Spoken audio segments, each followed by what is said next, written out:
सांग मी तुझला काय देऊ ऐशा मोक्याला. हवे ते दे, हवे ते घे, जवळ तू ये ना. सांग मी तुझला नमस्कार. काय आज मी तुम्हाला अशा व्यक्तीला भेटवणार आहे ज्यांच्या आवाजाच्या जादूने आपण खूप जास्ती मोहून जातो. त्यांच्या आवाजात भक्तीचा सागर वाहतो असे सुदेश भोसले सर. सर, पहिले तर कसं कायच्या पेजवर तुमचं खूप स्वागत आहे. धन्यवाद. आम्ही असं ऐकलं आहे की तुम्ही आधी पोर्ट्रेट्स करत होतात आणि मग तुम्ही गाण्याकडे वळले. कसा तो प्रवास आम्हाला एकदा सांगाल? माझी आई गायिका होती, सुमन भोसले. आजी सुद्धा प्रसिद्ध गायिका होती, दुर्गाबाई शिरोडकर. तर लहानपणापासून घरात प्युअर क्लासिकल म्युझिक या माहोलमध्ये मी वाढलो. आणि वडील पेंटर होते, एन.आर. भोसले. ते 1950s, 60s, 70s, 80sपर्यंत फिल्मचे posters paint करायचे. म्हणजे राजश्री प्रोडक्शनचे सर्व चित्रपट, दादा कोंडकेंचे सर्व प्रोडक्शन चित्रपट, त्यानंतर व्ही शांतारामजी, मोगले आझम, जनक जनक पायलबाजी, दोस्ती, सोंगाड्यापासून. तर मी त्यांच्याबरोबर फिल्म त्यांचा असिस्टंट होतो. आणि वयाच्या 22व्या वर्षापर्यंत मी फक्त पेंटिंग करायचो, पोस्टर्स पेंट करायचो. वरळीला आमचा स्टुडिओ होता. तर माझ्या हातचे बॅनर्स जे लागले होते त्याच्यातले काही इम्पॉर्टंट फिल्म्स म्हणजे प्रेमनगर, जुली, स्वयंवर, स्वर्गनरक वगैरे वगैरे. तर तेव्हा पेंटिंग इतकं चांगलं होतं की मला एवढा इंटरेस्ट क्लासिकलमध्ये वगैरे नव्हता, किंवा माझं पेंटिंग चांगलं असल्यामुळे मला आईने कधी शिकवलं नाही. सगळ्यांना वाटलं तर हाच बिझनेस पुढे सुरू ठेवेल.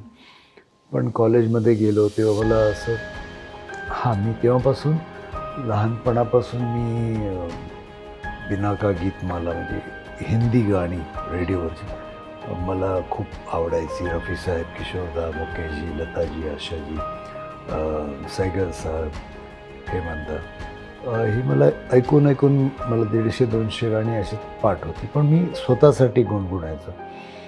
आणि घरी आमचं इतकं स्ट्रिक्ट वातावरण होतं की तर हिंदी गाणी एकदम बँड होती. बाबांना बिलकुल आवडायची नाही हिंदी गाणी. ते म्हणायचे पण हे हो हो हे काय गाणी आहेत का. म्हणजे ते टिपिकल ते गोवन आणि लहानपणापासून त्या वातावरणात वाढणं. तर बाबा नसले घरी की मी गपचूप मग ते किशोर कुमार, मोहम्मद रफी यांना ऐकायचो. आणि बाबा आले की परत ते आपलं क्लासिकल रेडिओज. हे प्रवास चालू होता. आणि मीही ठरवलं होतं की मी पेंटर बनणार, कारण मला पेंटिंग प्रचंड आवडायचं. म्हणजे तुम्ही नंतर दाखवू शकता. ही माझी 1977-78ची माझी स्केचेस आहे ती, 18 वर्षाचं वगैरे असताना.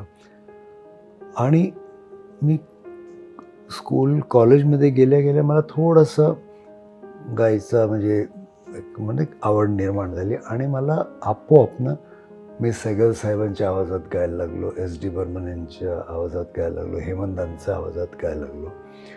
आणि माझ्यात एक नॅचरल देवाने देणगी दिली होती जी मला माहीत नव्हती, की जे गाणं मी ज्या आवाजात ऐकायचो त्या आवाजात मी आपोआप गायचो.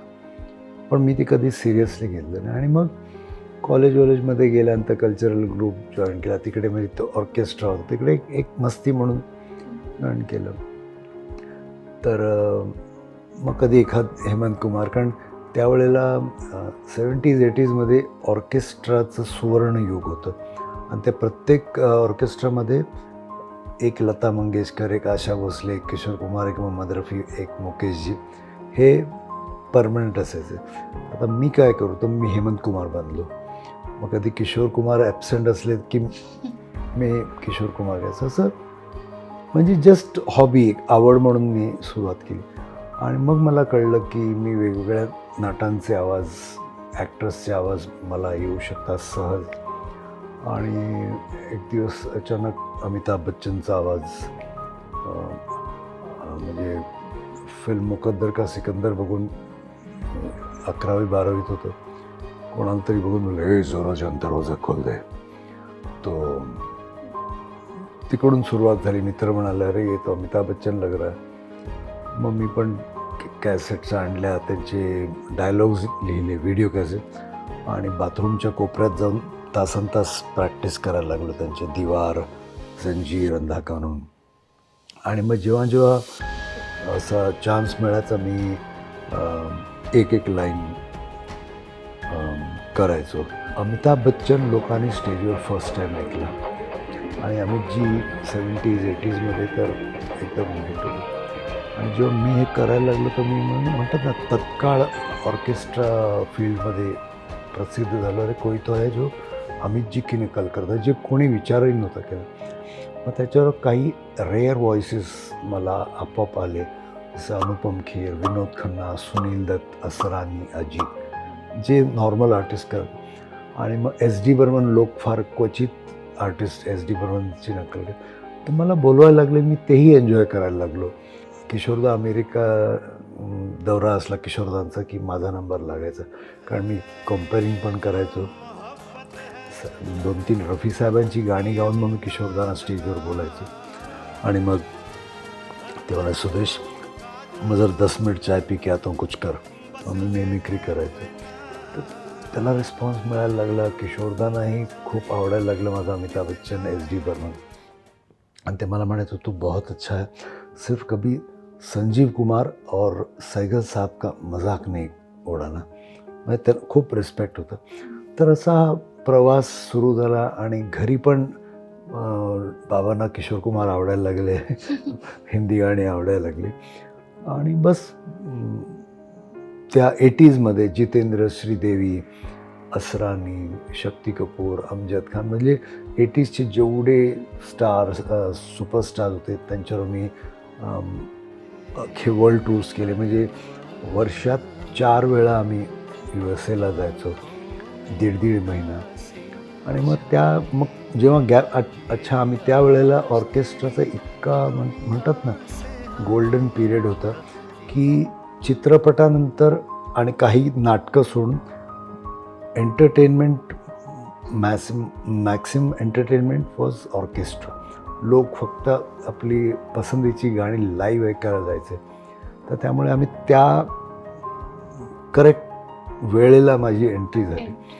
आणि मग भारतातला एक शहर, एक गाव नाही सोडलं, महाराष्ट्र, गुजरात, गोवा, म्हणजे सगळीकडे. आणि आम्ही कधी तर म्हणजे 20-25 शो तर मिनिमम करायचो. कधी 35 शोही केले आहेत आम्ही.